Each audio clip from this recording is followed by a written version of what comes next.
During the Dallas Mavericks victory over the Oklahoma City Thunder, PJ Washington made his Mavs debut after being a trade deadline acquisition. He came off the bench, finishing with 14 points, 5 rebounds, and playing over 20 minutes on the night.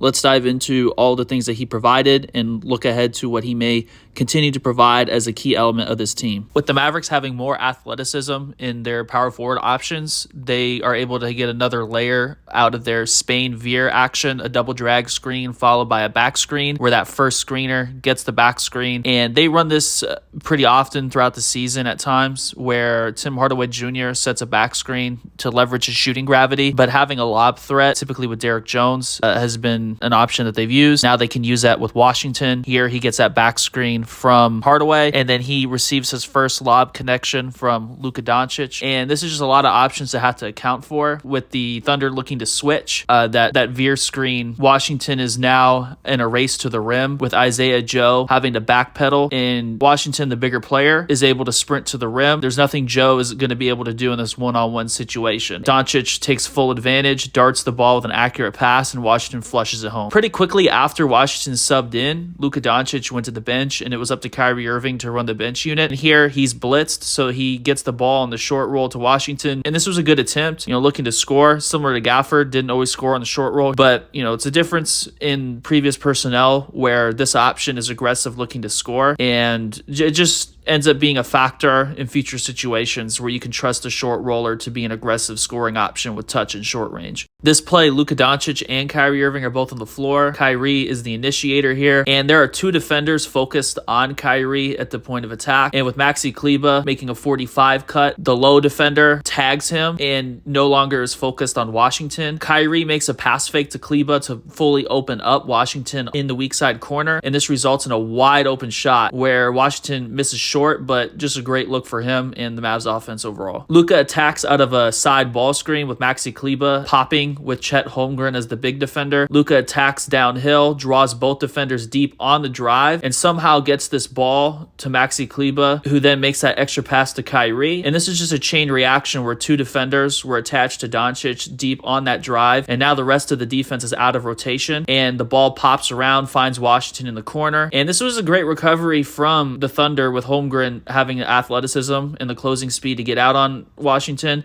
The threat of blocking that shot made him hesitate on the catch, so he attacks the closeout on the redrive, and Washington gets 2 feet in the paint, elevates, and kicks it out to Derrick Jones, who then makes a pass fake, acting like he was going to throw that extra pass to Luka in the corner. And this actually drew Chet Holmgren out, and now the rim protector is neutralized in this play. Shai Gilgeous-Alexander looks to try to contain Jones with 2 defenders out of the picture, and Jones makes a great bounce pass to Washington, who made himself available in the dunker spot and just elevates off of 2 and dunks it. Again, having forwards that can make plays off the dribble, quick decisions, this is a big difference from recent rosters that the Mavs have had, and adds needed layers to their attack when defenses are going to be focused on containing Luka or Kyrie or both. The Mavericks are playing out of a stack pick and roll play here, where Kyrie Irving is the back screener, Maxi Kleber is the initial ball screener, Chet Holmgren is brought into the action, and he stays attached to Luka early on, but tries to recover back to Kleber. And due to this decision, there's a lot of pressure on the low defender, who's also responsible for PJ Washington early on. The judgment call is made to tag the roller, and Luka launches up, throws a 2-handed pass over the top of the defense all the way to Washington in that corner. And again, this is a great look for Washington. He misses a shot, but again, a testament to the quality of looks he's going to be getting on the Mavs. The Mavericks are playing out of a double drag play here. Tim Hardaway Jr. is that first screener, Gafford is the second screener, and Jalen Williams are playing small here with him at the 5, and Luka attacks downhill, draws the focus of Williams. And again, the Thunder are really focused on sending that early low man presence to tag rollers. Luka had this figured out well beyond this point of the game, and he darts a one-handed live dribble right-hand pass to the weak side corner. The X-out is attempted, but Washington has a clean look and knocks it down. The Mavericks force a turnover with Daniel Gafford playing up as the big defender in ball screen coverage. This results in a turnover with Derrick Jones prying the ball loose on the recovery there. And Mavericks come up with the loose ball. The ball finds Tim Hardaway Jr., who then attacks attacks using a screen from Gafford, gets 2 feet in the paint, and then kicks it out to Washington, who was shaking up out of the corner. And this was another example of the added dimensions that the Mavericks have, where, you know, they have a threat that could attack a closeout on the redrive, and he gets off of 2 feet, uses that floater touch in short range. This was an interesting play where Washington received a screen from Daniel Gafford early in the possession, fills the corner, and Gafford just flows right into an off-ball screen, a pin down for Tim Hardaway, who curls off of it, receives the pass, and again, the low defender is helping in the paint here. Washington is the beneficiary of this in the weak side corner, gets a very clean look, misses short, but again, another example of how the Mavericks have a lot of options in their offense to create quality looks going forward with this personnel. This time, the Mavericks are using double pin downs here. Hardaway coming from the paint instead of playing out of the corner. Kyrie Irving is initiating this possession, and there's not a lot of ball pressure here. Jalen Williams is just allowing him to kind of get to where he wants. The ball finds Hardaway after curling on the screens, and he draws 2 defenders, gets the ball to Josh Green in the corner, who draws Josh Giddey on the closeout. And as this play developed, nobody was accounting for PJ Washington early on. Josh Green just makes the reversal all the way to the other corner, and again, the threat of being able to attack closeouts is very helpful for this offense. Washington attacks on the catch, gets the ball back out to Hardaway after drawing help. And, you know, this isn't like a high-level playmaking read here. It's late in the clock. You draw help, get it to the open teammate. Here, he shoots from the 4-point line against the closeout and knocks it down. After the Thunder miss, the Mavericks are pushing on the break. Josh Green gets into a handoff with Tim Hardaway, who retreat dribbles. The ball pops around, finds Kyrie Irving, and then it ends up finding Washington, who, again, that ability to attack closeouts helps quite a bit here. This was an effective finishing sequence from Washington, who attacked Lindy Waters on the closeout, who was beat pretty early on this play. He's trying to recover, and Washington uses a veer step finish, gets the right-handed floater on this one to go, and again, just another dimension added to this Mavericks offense. Here, the Mavericks are just dumping the ball to PJ Washington to let him make a play, and he attacks Jang. He gets into the paint, turns the shoulder, gets into a jump hook with his right hand, and gets it to go. That's something that you just did not really get from previous options on this roster, someone to just dump the ball to make a play. And now we're going to look at some of the defensive plays that stood out for PJ